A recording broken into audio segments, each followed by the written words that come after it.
help me welcome Robert S. Tipton.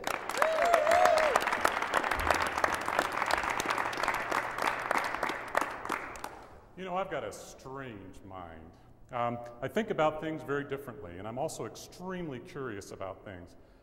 After all, I spent a significant amount of time looking at the world of science, the world of spirituality, philosophy, as well as sound leadership practices in the work that I do.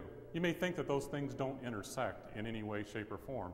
However, in the study that I do, I look back and see that the universe itself is made entirely of energy. You, me, the table, everything that we're looking at here is made of energy. And the process of getting individuals, groups, and organizations to move forward as quickly as possible, as sustainably as possible, is all about managing that energy effectively. So the JUMP Innovative Change model that I've created, which is the basis of the book that I'm sharing with you today, gives you the secrets associated with all these different disciplines and how they're mixed together to come up with the process of managing our energy. In the JUMP Innovative Change model, there are 4 stages. Each of the 4 stages is sort of the equivalent to an agricultural stage.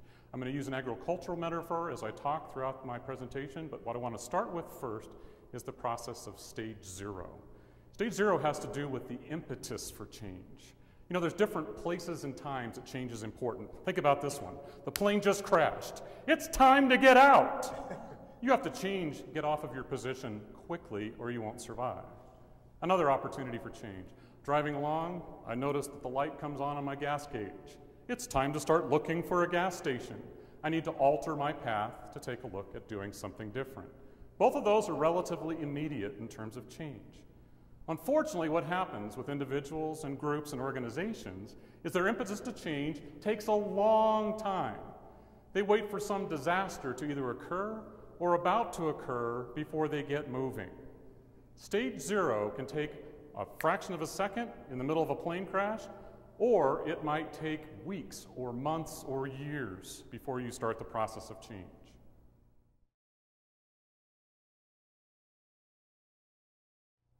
In my presentation, I will bring in some quantum physics. I hope that's okay with you. Some people hear the word quantum and physics and start feeling queasy. I hope that's not the case for you. I will simplify it to the point where it makes sense. After all of you drove here or used some form of transportation to get here.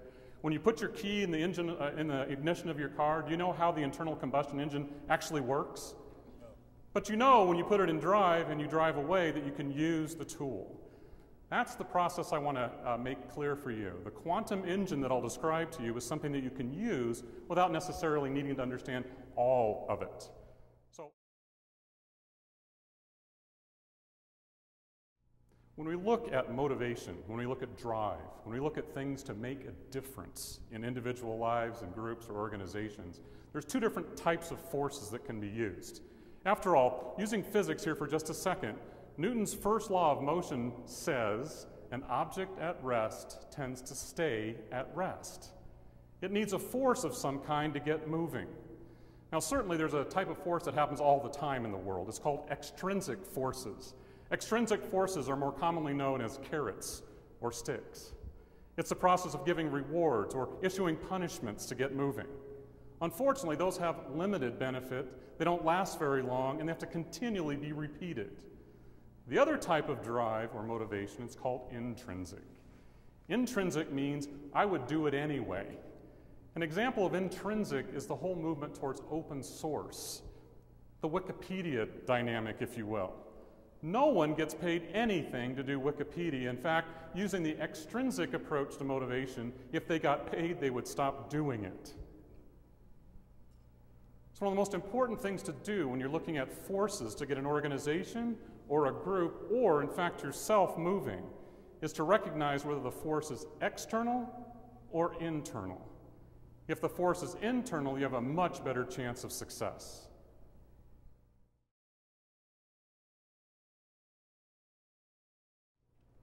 A simple example of external versus internal forces has to do with some ancient philosophy. I wish I could remember who the philosopher is, but I can't remember. The story goes like this.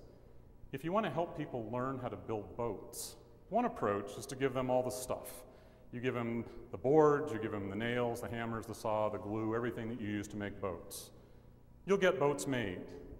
A different approach, which is internal motivation to get them to build boats, is to instill in them a love for the sea.